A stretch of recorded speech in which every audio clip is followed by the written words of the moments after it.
Hello friends, आपका मेरे channel में स्वागत है। मैं दीपिका मीना, भूतिया ढाबा स्टोरी। एक दिन बच्चों ने पिकनिक जाने की बात कही। यह सुनते ही अंकिता की रूह कांप गई, क्योंकि उसे एक पुराना किस्सा याद आ गया। ये बात तब की है जब अंकिता 10वीं क्लास में पढ़ रही थी। एक दिन टीचर ने पिकनिक का प्लान बनाया था। आप अपने सभी दोस्तों के साथ अंकिता ने भी जाने के लिए हाँ कर दी। पिकनिक पर जाना था पावगढ़। पूरा स्कूल पिकनिक जा रहा था, इसीलिए करीब 30 बस सभी बच्चों के लिए तैयार की गई।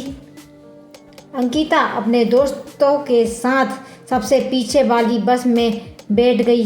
सभी हंसते और मस्ती करते हुए बस में जा रहे थे। तभी कुछ दूर जंगल के पास पहुंचकर उसी बस से तेज आवाज़ आई। ये वक्त रात के करीब 1:30 बजे का था। ड्राइवर गाड़ी से बाहर निकला तो उसे पता चला कि टायर फट गया है। ड्राइवर ने सबसे कहा कि बस का टायर बदलने के लिए करीब 2 घंटे लगेंगे। आप सब नीचे उतर जाइए, मैं इसे बदल देता हूँ। आप लोग पास के ढाबे में जा सकते हैं, यहाँ गरम गरम चाय पी लीजिए और मैं इस टायर को फटाफट बदलवाने की कोशिश करता हूँ। ड्राइवर की बात सुनकर सभी बस से उतर गए और पैदल चलते हुए पास के ढाबे में पहुँच गए। एक बूढ़ा व्यक्ति चाय बना रहा था। इतनी रात को ढाबा खुला हुआ और किसी इंसान को चाय बनाते देख सबको हैरानी हुई। उस बूढ़े इंसान ने कहा, आप सब चाय पी लीजिए, यहाँ अक्सर लोगों की गाड़ी खराब हो जाती है, इसीलिए मैं भी अपना ढाबा हरदम खुला रखता हूँ। आप जैसे राहगीरों को कुछ मदद हो जाती है। उनकी बात सुनकर सबने चाय का ऑर्डर दे दिया। उन्होंने कुछ ही देर में सबके लिए चाय बनाकर मेज पर रख दी। चाय पीते ही अंकिता की आंखें एकदम ढाबे की छत की ओर तरफ गई। वहाँ अंकिता ने एक औरत को सफ़ेद रंग की साड़ी में खुले बाल लहराते हुए देखा। कुछ देर बाद वो जोर जोर से हंसने लगी। भले ही हंसने की आवाज़ किसी को सुनाई नहीं दे रही थी, लेकिन अंकिता ने उसे मुंह खोलकर हंसते हुए देखा था।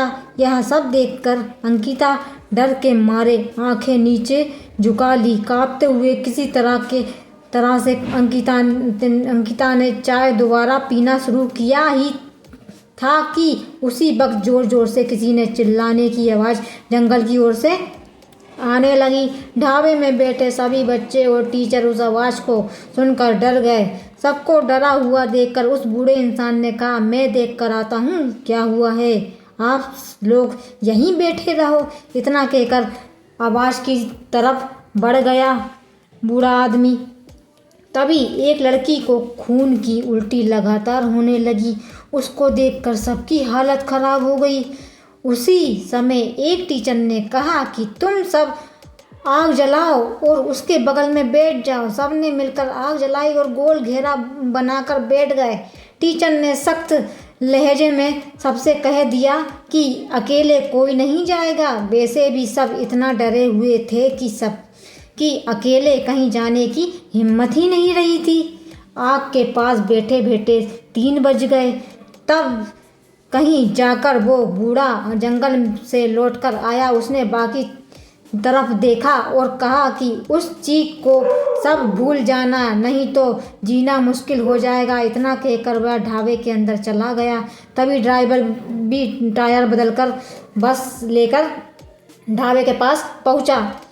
सभी लोग भगवान का नाम लेते हुए उस बस में बैठ गए। टीचर ने बस बैठते ही सबको कहा कि कोई एक दूसरे से बात नहीं करेगा, सीधे सब सो जाओ। टीचर की बात मानकर सब चुपचाप बस में ही सो गए।